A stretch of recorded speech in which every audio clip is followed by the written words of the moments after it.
Good evening, all. Welcome to Thursday, everyone.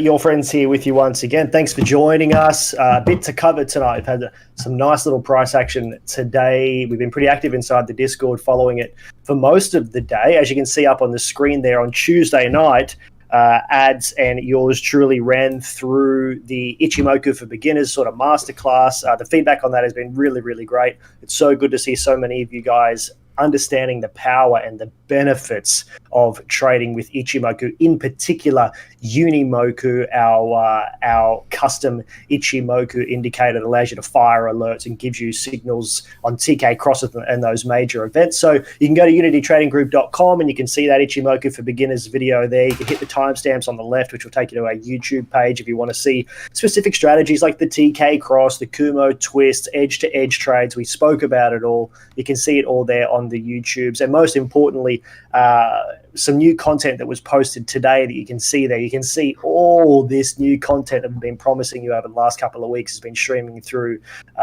very, very consistently. Ads has really been pumping that out, and we've been getting a lot of content out. You'd see the new video there now as well, the complete beginner series to Binance, the Binance interface to how to use Binance for spot trading, margin trading, futures trading, which we had a ton of questions on. So we've seen a few attempts online of people explaining that, but Ads, you really effortlessly and very easily explain that for people to really be able to understand. So if you've ever wanted to trade with Ichimoku, trade on Binance, spot margin futures, those are the videos to watch. One other thing as well, we get a little bit of feedback sometimes from people who are at work that maybe can't get access to Discord or don't understand Discord, but certainly do understand Facebook. And while we do have a page over on Facebook, we want to kind of keep things a little bit behind the scenes and exclusive, because we do see it, and not to be paranoid, but we do see stuff that we produce getting sort of copied or emulated very quickly after we post it. And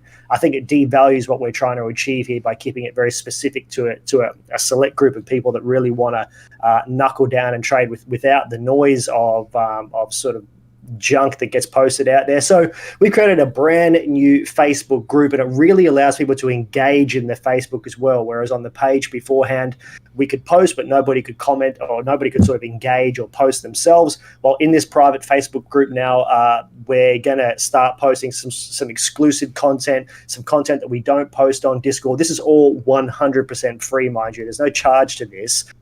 This is purely just to sort of allow people to engage and share their thoughts a little bit more openly than what they could on Discord if you don't understand that platform. So you can search Trade Hacker by Unity Trading Group. We've got the complete Binance series there, and we're going to be posting pretty actively in there, really just using the public page now to stream and post the odd little bit here. But if you are on Facebook, head over to Trade Hacker by Unity Trading Group and give us a like and jump in and come and engage with us. We're going to have a lot of fun in there, tons of content to come. So without further ado, ads, let's get into BTC and the markets. Interesting day today.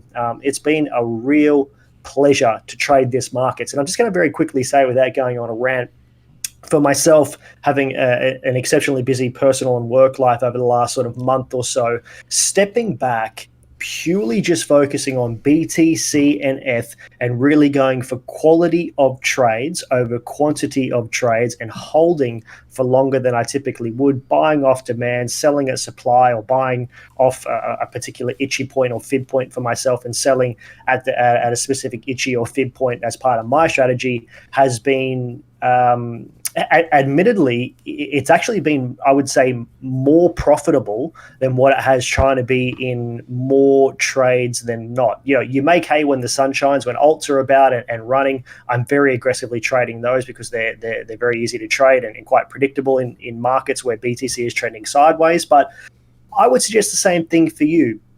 Stick to one or two trades, stick to one or two assets, whether it be Forex or crypto, hold for a little bit longer, step back from the screen, set your buys, set your sells, and don't check the screens. Maybe look once a day or twice a day. Don't get anxious and caught up in checking trades every 10, 15 minutes. But for myself, longer term trades, better quality over quantity trades has been a really nice little mental alleviator, and also quite a good little strategy as of late. So ads, let's get into it, man. What are we seeing here at the moment? Well, you know, over the course of this week and some of the streams that I've done, some of the TradingView updates that I've posted also, and alongside the charts in the Discord, we've been really looking forward to these two levels. We've been looking forward to the 50 fibs and the 61. They're the two levels that have really been the areas of interest for me, you know, considering a lot of the liquidity we've had to the left-hand side on either of these two levels, and the 61 more so than the 50, but we're currently struggling with the 50 a little bit here. And alongside Steamroller giving us that overbought signal now. It's going to be an interesting night, or an interesting probably 24 hours from now, to see whether or not we again have another crack at this 50 level, at this 10,952 area or 10,950 area, where BTC's having a little bit of a hard time.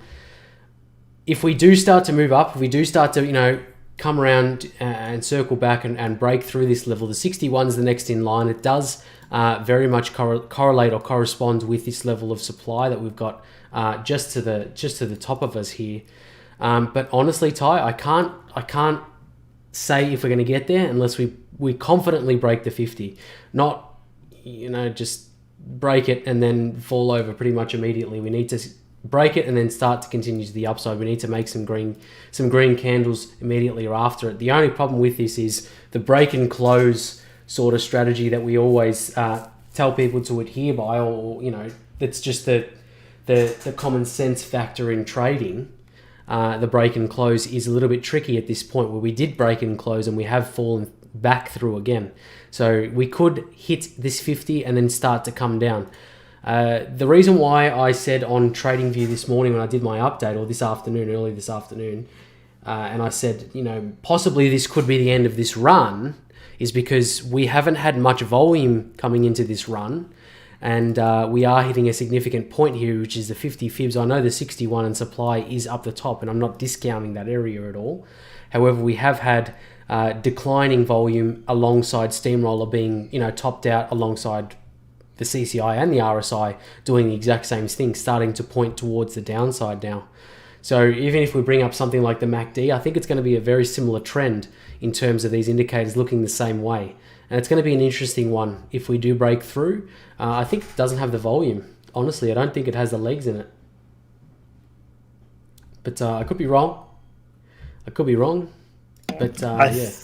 I've been talking into my microphone for the last 10 seconds, not realizing I was muted. So I would agree with that. I think if we bring up a couple of charts that I just shared with you before, and we shared this on Tuesday night. This was the first chart that we shared when we were talking about Ichimoku and looking for that break above the cloud and the Chiku to follow suit, and saying that 127 level on the extension was going to be important. And again, I'm not going to go on why I don't change my fib levels. We've spoken about that a million times. Bounce off the 224, the 127 becomes sort of the magnet. And if we go to the after photo, we've hit that level now. But what we really kind of want to see is a hole between here and that fibs that ads had at that sort of 10.6-ish sort of level. Let's say 10.7. That's where I'd really like to see BTC hold if we were to continue down.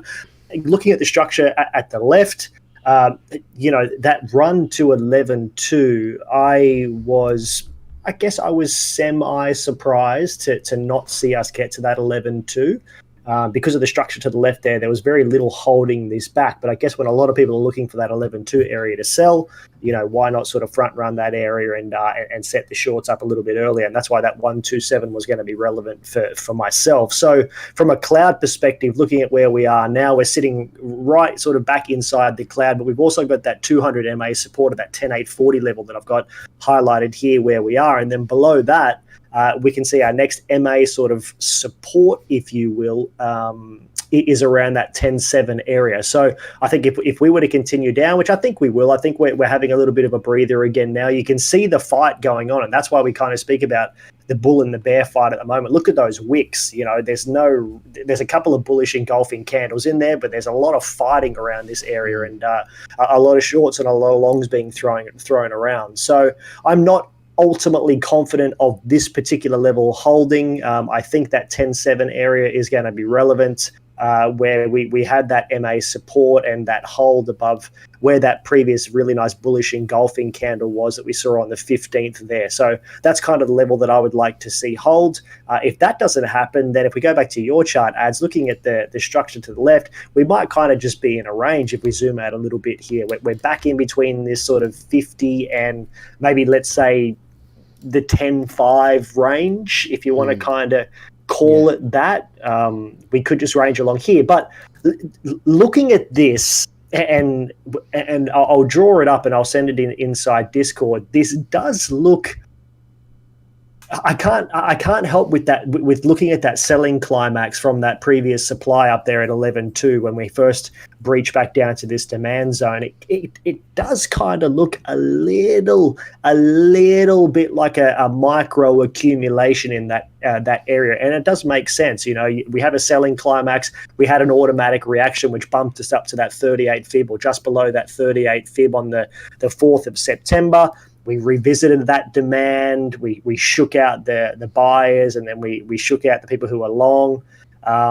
There was a little bit of indecision around that area. We kind of ranged for a little bit. Is this a mini markup phase where we now distribute into the late buyers before the next markdown phase back down towards that 10K level? That would go ahead with my theory that I've been speaking about since last week, where we're trapping now the late buyers, people who are FOMOing into this rally. We hit that 9.8 level. That's the depression stage. Everyone's like, fuck this, I'm selling out of BTC. The whales are going, yoink, thank you very much, I'll take some of that. I was one of those people buying a little bit of BTC at that area, just because we've said we always have our buys layered down. I've still got buys layered down to 8.2. We had this little mini markup phase. and people get excited. They run back in again, and then we have another sort of mark down towards that 10K level. Now, if we don't hold above that 10.5 level, which again is sort of psychologically significant in this particular range, then yeah, I think that 10K is definitely on the cards again. So as I said, we might just create a little bit of a mini range here between 10.5 and 10.9 and range. The ideal scenario would be if we do that and we travel sideways and then allow alts to have a little bit of a breather, because there's been a lot of uncertainty in alts and a lot of aggressive selling across a number of these alt assets, which makes the argument that people are more interested in trading the USD pairs or BTC at the time, where we would expect a move to the upside. When BTC has a little tiny move, the alts pull back very, very aggressively. So that would be great. But I'm not discounting 11.2, but purely because of that structure to the left. But if we do break to the upside, you can see that supply level there is for me, that will be the top. I don't believe we will move past that without a lot of resistance at that level. So we can only just play it as it comes. I'm short now to sort of 10.7, and we'll see what happens from there. Yeah, I do agree. I don't think we'll get past this in a hurry, to be completely honest with you. I don't think the volume's there. I don't think the market sentiment is there also. No. Everything's a little bit flat. A lot of the moon boys have gone back into hiding from what I've seen. So this dump has really shaken the mountains and shown them that this run and this level, this move back up to 12.2 was retail driven. It was purely retail driven. 100%. 100%. Institutions weren't buying at 12.5 grand or 12.2. Hell no. That's why we were telling you not to buy at that level unless you got confirmation, because they were the FOMO buyers, and that's why we spoke about that distribution, because that's exactly what they wanted, and they got exactly what they wanted at the end of it. So yeah, this could be a little mini accumulation before the next next markdown phase. So yeah, that's what we're seeing at the minute. Exactly, and I'll just. Oof. I don't know, that's a bit skewed, but maybe. The angle of the run up now, if we just stop just very quickly there, we kind of look to the left. This almost does look like, not to put to be the fractal guy, but where we had that where we heard that first and second bearish retest of that downtrend line could very much be something similar playing out like this. Not to say that's going to happen, but I think you've always got to be mindful of similar patterns playing out. The market doesn't repeat, but it often does rhyme, as they say. That's really good. I'm going to use that from now on. You like that one, bro? Yeah. I came up with that one all by myself. All right, let's go to the BTC dominance chart. Even though we say let's not put a ton of weight on this, but we always want to have a little bit of a look. And it was interesting to see that we got that W formation that we were speaking of on Tuesday, and here we are now retesting that downtrend line. Yeah, so we're retesting the downtrend. BTC is really looking like it's going to take back some market cap or some market cap. So you could start to rise in the BTC dominance. This is percentage wise, by the way, 60.84%. So we could start to rise towards some of this areas of liquidity that we see for BTC. So some of the in between this point we are at now and supply, there is some form of liquidity sitting around this level here. We've got some liquidity just to the left and then further back. And then obviously towards that 64% level or that 63.63% level. So it'll be interesting over the next few days. Steamroller's pointing in the right direction, absolutely. RSI is pointing in the right direction. CCI moves a little bit preemptively, but it could still come up to around that 195, 200 mark for the CCI. So there's still room to the upside for the dominance chart. But the only drawback with this is it just strips volume out of the alts, strips liquidity out of the alts. People sell back into BTC. This is not a primer, and this is the conversation that I've been having with people. This is not a primer for BTC to have a run to the upside. It's not how this works. Obviously, the market cap is the amount of coins circulating. So coins times the price. All right, so you can move the price with no money. None. Zero. You need no money to move the price. So you can move the price of BTC by just stacking your order and stacking your order on top of the book continuously. You can use $1 at a time. You can move BTC with $1. And that's it's not a very good way to represent how much money is circulating in the market. And it's not a good way to base your trades or base your bias. Yes, it's a good thing to look at, the BTC dominance chart. You can see if some of the altcoins are going to start to descend, or you can even see if it's a good time to start buying some alts or looking at some alts, start charting some alts if you think they're roughly bottoming and going to come up in correlation with the dominance chart. But don't take it as a grain of salt. That's all I'm saying. Just take it as a grain of salt. Yes, sus steamroller on the 4 hour there. The accuracy of steamroller with this particular thing is just ludicrous. So looking at where we are now, pretty clear sort of exit condition around there, which would indicate that little dumpage, that little move down that we had in BTC. So looking at where we are now and looking left, if I think a likely area is potentially back down towards that sort of 60% mark, that 60.44 mark, which would maybe take us back down, as we were sort of saying with BTC, where we might look to have another push if we can hold that particular sort of dominance area. It's very interesting with this sort of chart and this sort of structure. Because we're on the 4 hour now, it gives us a little bit of a better outlook on what we can expect midterm, and you can see immediately the level that we've been rejected at. And if we move that over to where the supply should be around this level, is we got these perfect pivot points here.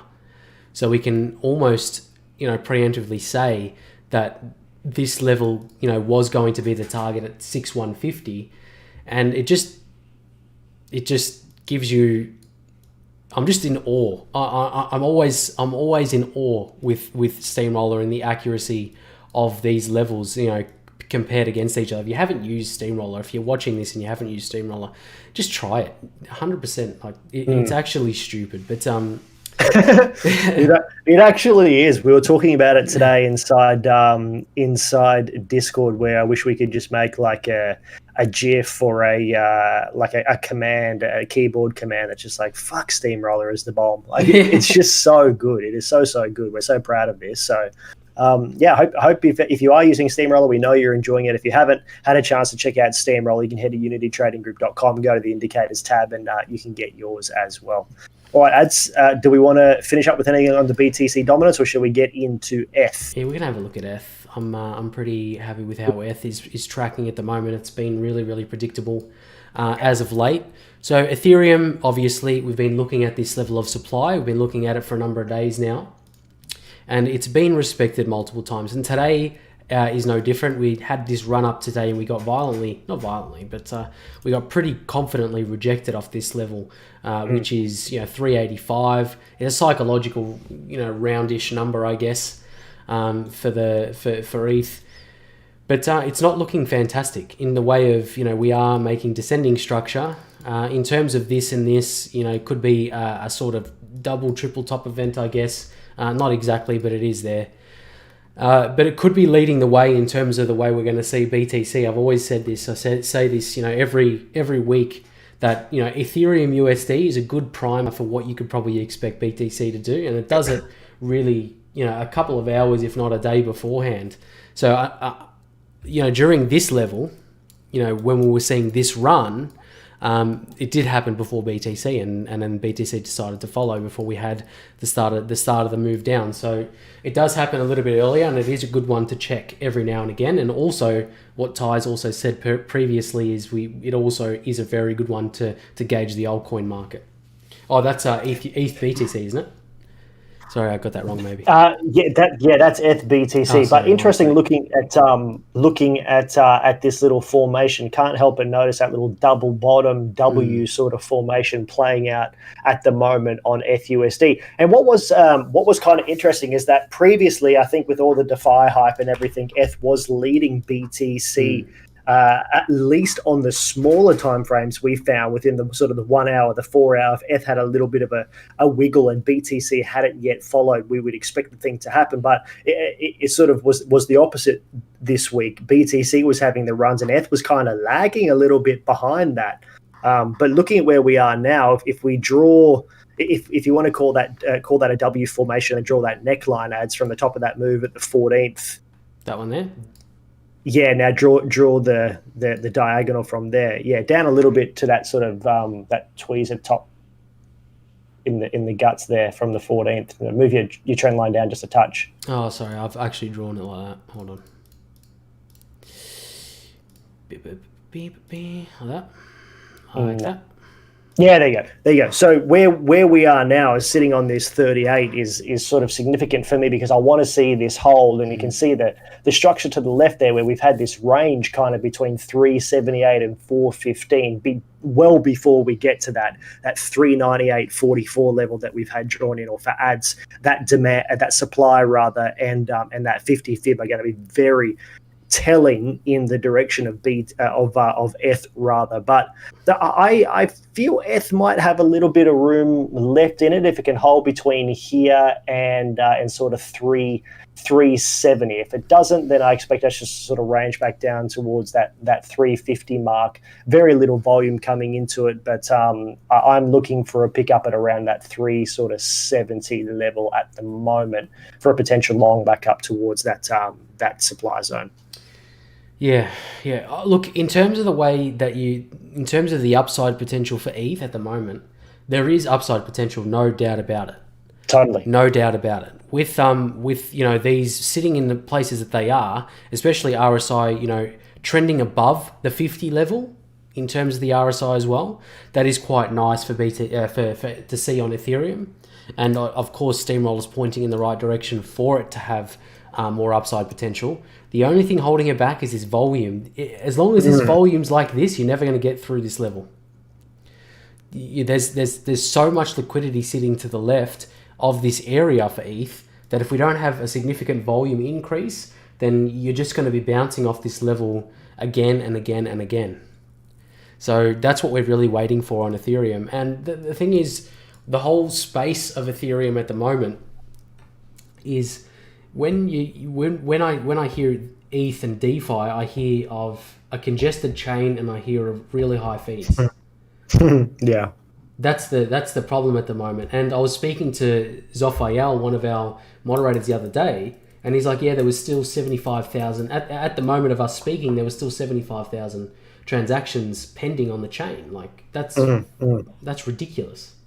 Crazy, at stupid fees as well. So look, in terms of the price, if we take all that, if we push all that aside for a moment, if we look at the price as just its own entity, then yes, there is upside potential towards that $400 mark, that 50 Fibonacci that we see just above us. There is potential for that. There is room on the indicators and Steamroller and the RSI for that. However, we need the volume to come in and push us there. And at the moment, we're not seeing that.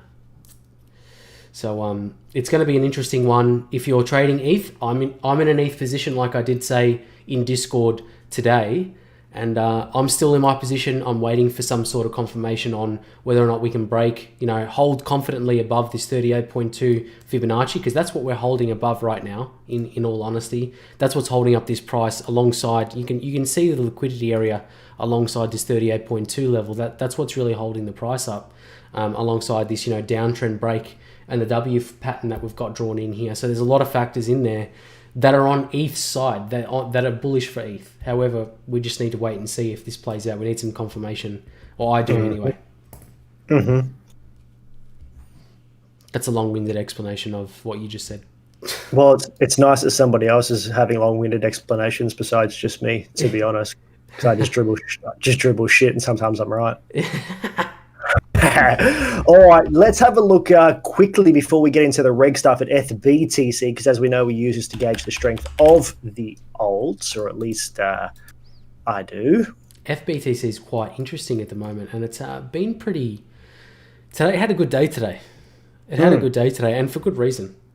Because Tell us that reason, Ads. Tell us why. Because Steamroller was right again. Yeah. Yeah. Love it. Love it. Seriously though, all shit aside, ETH, and I don't know why my chart's so littered at the moment, and I will fix it for you, I promise. Just give me 1 sec. So it's like there-ish. It's not great, is it? I've ruined it even more. Let's say here. We've gone from a Picasso to a Jackson Pollock. It's not great. This market structure is not fantastic. Well, the one at the bottom isn't. Yeah, that's not great either. Yeah, ish there. All right, call it there. But that'll do. Yeah, for now, well, it does the job. We've still got the pivot point in there, so that counts for something. But with ETH, BTC, it's kind of painting a different picture for ETH for me, to be honest. Where we've got Steamroller being very, very accurate here. We've got a decent buy up in terms of volume off this level, and then we're stuck here at just this previous liquidity area where we've got a very, very short term level of supply there as well. If you can just see that based off these candles just to the left, it's not fantastic. It is very short term, very low quality, but we could have some more upside potential for ETH BTC, and in turn it would mean more upside potential for ETH versus USD. So yeah, not discounting anything for ETH right now. It's a little bit in a limbo, so we're just waiting for more confirmation, I guess. Yeah, and I've not been paying a load of attention to FBTC because of the alt situation and everything. But yeah, interesting to see having a little moment here. Point of control for me where I'm sitting sits back down towards that sort of 33 marker, that demand zone that you've drawn. Mm-hmm. So yeah, in my opinion, we need to see a nice clear break above that 37,000 sort of sat mark if I'm going to get too excited about any sort of bullish moves on the rest of alts. Admittedly, there are a couple of little alts that are having some moments. I think if you're quick to catch them, WTC, Wabi, Vet had a couple of little moves, ZRX, and nothing really notable. But I'm not out chasing alts at the moment, so I'm happy to sort of sit away from a lot of them at the minute. But no, good observation on that Ads nonetheless. Yeah, absolutely. Look, it's going to be an interesting one, and everything's really in the right spot for the ETH BTC pair at the moment for more upside, moves. Even to the 50-61, we might see a little bit more upside potential. I know we've been rejected on the 50 now at 35, 35,168. So it could be an interesting night. Yeah, if you draw your fibs from your swing high to swing low from that top up in early September there down to that dumpage that we had, we'll sort of see the significance of where we kind of stand right now as well, and the significance of that 50. So that 50 lines up really, really well with that top supply that you got lined up there, and the 38 very close to that sort of middle ground, low quality supply that you've drawn there as well. I like that 6-1. That 6-1 might be what they're trying to aim for before some more, potentially even a double top scenario at the 6-1. We'll see. Totally, and you get you get a very, very, very sort of loose W if you draw from your swing high down to your swing low, back up to that swing high, the 61, back down to that double bottom there. It's rough. It's rough as guts, but that would be like the ideal scenario if we could get something like that back up towards that supply and maybe start seeing a little bit more strength in the alts. But looking at the 4 hour on F and Steamroller, you don't ignore Steamroller when it says, hey, there's something brewing here, and it was bang on off that demand as well. Yeah, it was. It's and bang on off that supply too. So good. You just laugh about it now. It's and Ads. You know what? We won't talk about that. We'll talk about that another time. something that we spoke about today. All right, let's move on. Let's get to the DXY and see what's going on in the reg markets. When we talk about the financial markets in terms of Forex and the regulated markets, purely just educational. This is what we're seeing. Do not take anything that you see in this stream as financial advice. Talk to your financial advisor expert. Thank you, sir. Regulated stuff, we'll keep it short and sweet because it hasn't done a whole lot over the last couple of days. I know we've been sitting at this 38.2 for a number of days now, even during the course of this week. But we have finally moved through it and towards where I thought initially we were going to go, but it just took a little bit more time, a little bit more sideways or movement to the right to really get there. 93.66 was originally the 0-0 target or 0-0 area of interest for the fibs. I know I haven't been talking about 9366 specifically. I have been talking about the level of supply up here, and more than likely, if we do hold this 23.6, we will get to that level of supply at the top. So, you know what? It's a little bit tricky to say exactly what this is going to do. There's a number of factors that I want to point out right now that could be for or against what I'm saying, 93.8 supply. There's a few bits and pieces, 1, 2, 3, 4 lower highs, okay? So we are descending still in terms of the market structure as a whole. So we need to keep that in consideration. Lower low, higher lows. So yeah, something like that. I know on the small time frame that we're looking at right now, there is, structure to say that we were ascending. However, the entire structure says we are not. So unless we can confidently break above this high here to move up to the supply, more than likely this will fall over in the longer scale of things. And so it should, to be honest. US is printing too much money. They are digging their own hole at this very point in time, to be honest. Trillions of dollars are coming off the press from their reserve bank. So in all honesty, fundamentally, the DXY should be coming down, which is more than likely what's going to play out. If even if we do get to this 93.8, I think it'll be very short-winded. I think it'll be another rejection there before a move down towards towards the abyss at 9180 and below. So we'll see what that does. If that continues to decline, you could see their stock market continue to run up. But it's a little bit of an interesting time over there at the moment, because what I have been saying is look out for Labor Day. After Labor Day in America is when you usually have a lull, you usually have a sell-off for the stock markets, and that's really playing out. SPX 500 USD down 1.16, AUS 200, and even the All Ords down very similar numbers. Okay, moving on to gold spot. Gold's been in La La Land as well, been really moving to the right-hand side.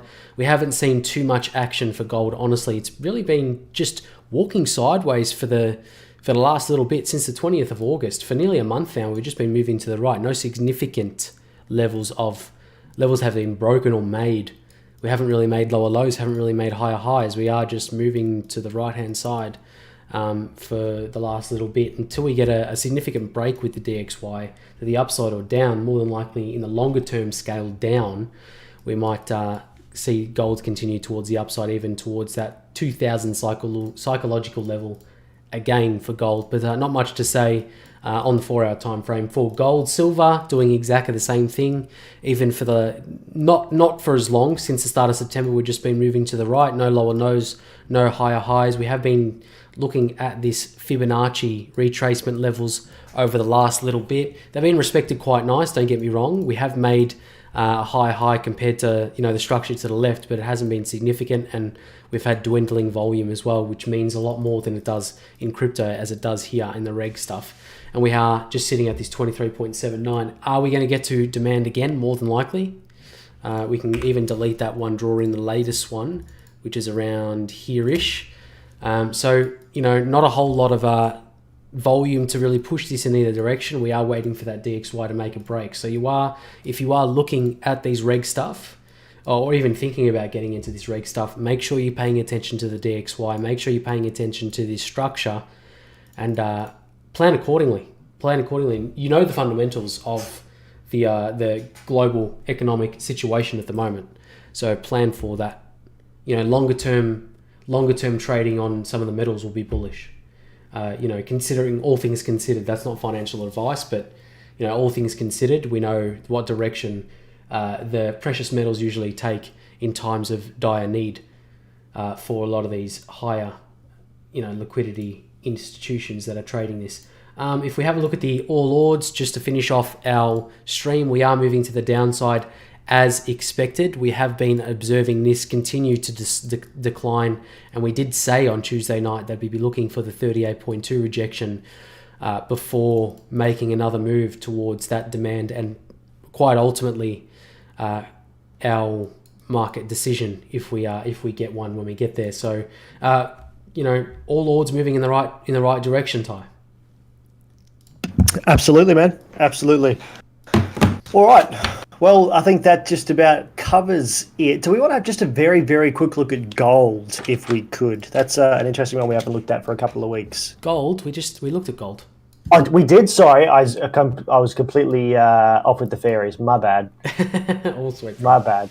All right. Well, thank you so much to everyone for joining us. Don't forget, if you want to come over, join Trade Hacker by Unity Trading Group on Facebook for some exclusive content and our new private group. We're going to be sharing a lot of content in there that we're not going to share anywhere else. So jump in and join us there. And of course, keep up to date with everything we're doing at unitytradinggroup.com and over in the Discord, the YouTubes, all over the place. We are everywhere, and the content from us has only just begun. So thanks for joining us.